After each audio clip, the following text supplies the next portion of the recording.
Hello, Ben. How are you? Superb. That is not going to be my intro. Welcome back to the podcast, Ben. Welcome back to the podcast. We'll leave that in. Yeah. You will leave that in. Welcome back to the podcast. We've got Ben and Jodi, founding and managing directors, and Ben's got his glasses on. You look so smart. You feel it? Super smart. You're right. Because what were you before? Super dumb. Yeah. I know that we've got a lot of topics we want to handle today, being the core update that Google put out a couple of weeks ago. A couple of weeks ago feels ages ago in digital land, but we know that there's a lot of businesses who rely on us for this type of information, so it's still very relevant to talk about. Yep. What's been the biggest impact that you have seen being the SEO guy, and what do we need to do about it? So the update started 21st of May, rolled out for about 2 weeks. Watched it vigorously, went through all the data, looked at all the different websites that were kind of like monitor some of the larger players and see what they're doing and see how things are moving, who's winning, who's losing, and what's having that effect.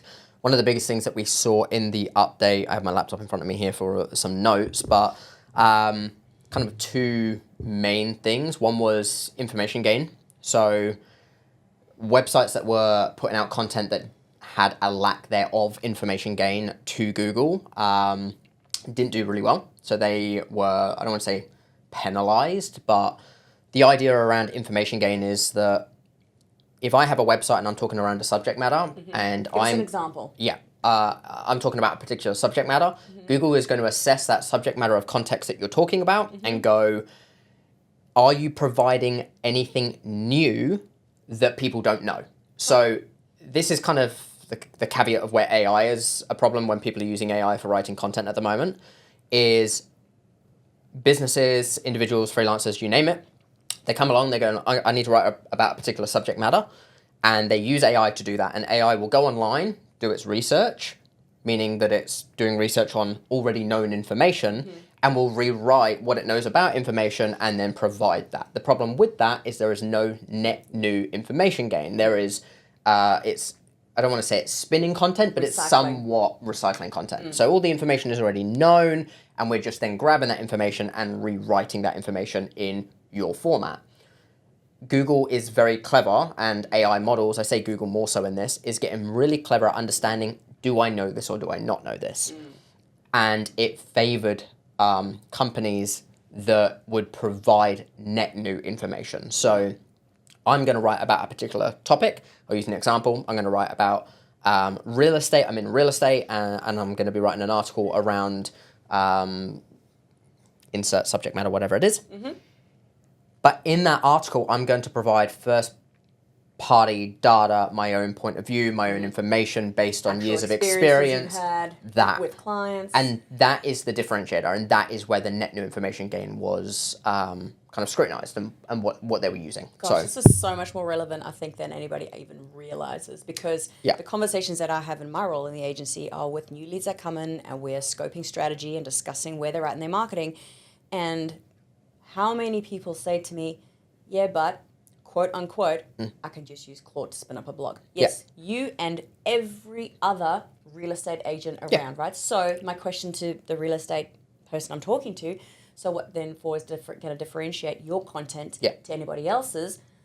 For Google, also, spoiler alert, your user. So where is that net new information? And I always say to people, there's no problem with AI. It's not a problem using AI. It used to be, oh, you guys aren't using AI, are you? And it's now, you're using AI, right? Yeah. It's changed. Yes. But how you use it is what matters. So are you talking about the seller whose house that you were at an open home on the weekend and referencing a particular piece of interesting information that other owners in the area will understand too, that will impact the ability to sell their house for a particular price?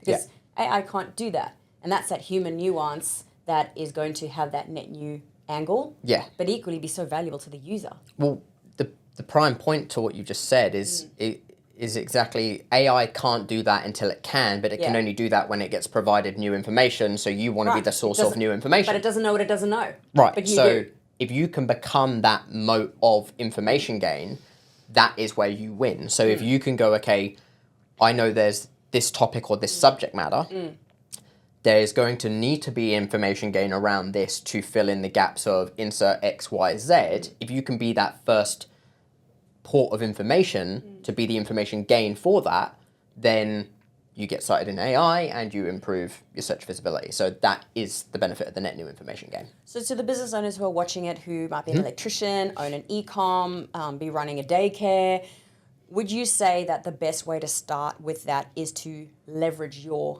personal experience, leverage your daily interactions, leverage your reviews, your testimonials, the conversation? Because my personal vested interest in marketing, as we all know, is always going to be social media. And I will often talk on social media about, I had this conversation with this client, I was talking to my team. Yeah.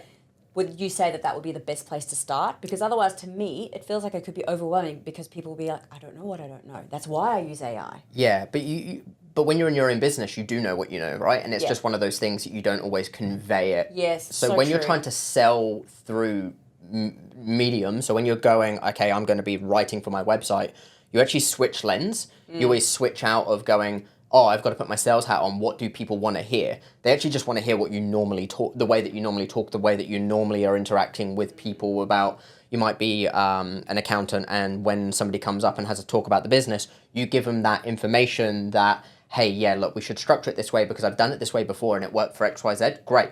That's your sound bite. That's your information gain.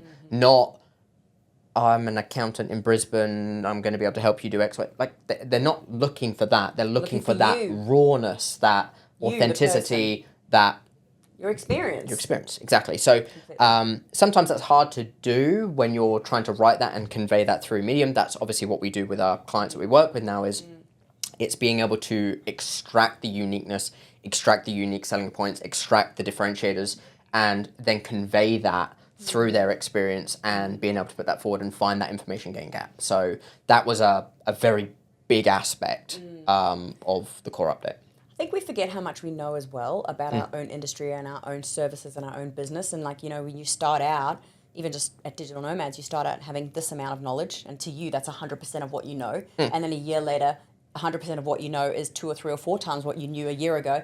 And you actually forget how much you've learned. And it's so important for us to remember that we are the authority in our space, whether it is hairdressing, plumbing, whatever that looks like. That information isn't necessarily a given. So when you are leveraging your experiences and you are helping people and bringing value, it makes it easier to sell. But as you say, with the new Google core update, it's also going to position you stronger in AI and on Google. Yeah, and we can see that. So with that knock-on effect, the core update hit 2 very key areas. One is directories. So directories got hammered because, again, there's not really any net new information. It's just aggregation of companies. So that's one part. There wasn't a great deal of benefit. So small businesses actually won quite nicely out of this core update because they removed a lot of the listings for, I think I had a statistic somewhere here. You're talking like yellow pages? Yeah, so one of the major directories that we had, near me terms dropped 75% of near me declined in the first 48 hours. So 75% of their near me terms declined in the first 2 days of the core update. That was massive. How does that help small businesses though? Because someone's got to win. So if somebody loses, who wins?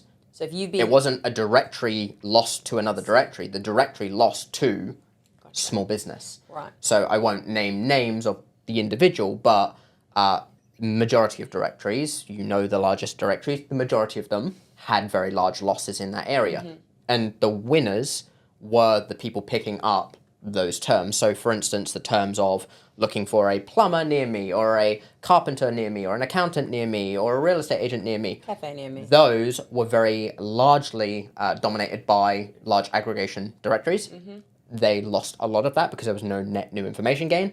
And the local businesses, not just from a net new information gain, but from the algorithm also did very, very well from that. So a lot of small business wins. Do you know what I love about every time we have a discussion about some sort of an algorithm update or a core update, the businesses that wins, I'm going to say almost irrespective of industry, is almost always the ones who have been consistently and continually and constantly putting out high quality content that is personal, using AI or not using AI, but leveraging their experiences. Great in this update. Because that's what we do. And so a lot of the other A-tier agencies that we know, I say A-tier agencies, just larger agencies, a lot of the ones that we know as well and I think are great, also did great. Yeah. So And the awesome. consistency is that we've all been putting out great content, leveraging our experiences within the agency, and that goes to every business. Every time we have this conversation, the conclusion is the person who wins is the person who's been consistently putting out content that is real to them and for their audience. And then it also, when you look at that first-hand experience, the other kind of content piece or the other domain that did really, really well, again, is Reddit. So, because it is all first-hand experience. Nothing is AI. There's no AI. There's no AI slop. There's minimal AI slop, and everything is around first-hand experience, Human new opinion, information, reviews, stuff that people don't have, opinions. people that they don't know about a particular subject matter. Reddit is just surging. So, So basically, if you're not on Reddit, get on there. Yeah, this is a whole nother podcast, but understand their policies first. Okay, well maybe do another Reddit podcast is on that. very unique. Okay. What's the next podcast? You're not We'll signing talk up about- as a business and just going hammer town on Reddit. It doesn't work like that. So just understand the policies on Reddit. You'll get yourself banned pretty quick. Kind of like Facebook groups where you can't go in and just advertise your business every day. It's far stronger than that. All right, what's your next podcast? Yeah. We'll talk about Reddit. Anyway, That's great. I think update. that's very helpful information. So thanks so much for joining us. You Cheers. are smarter with glasses. Thanks. Thank you for listening. Stay tuned for our next episode.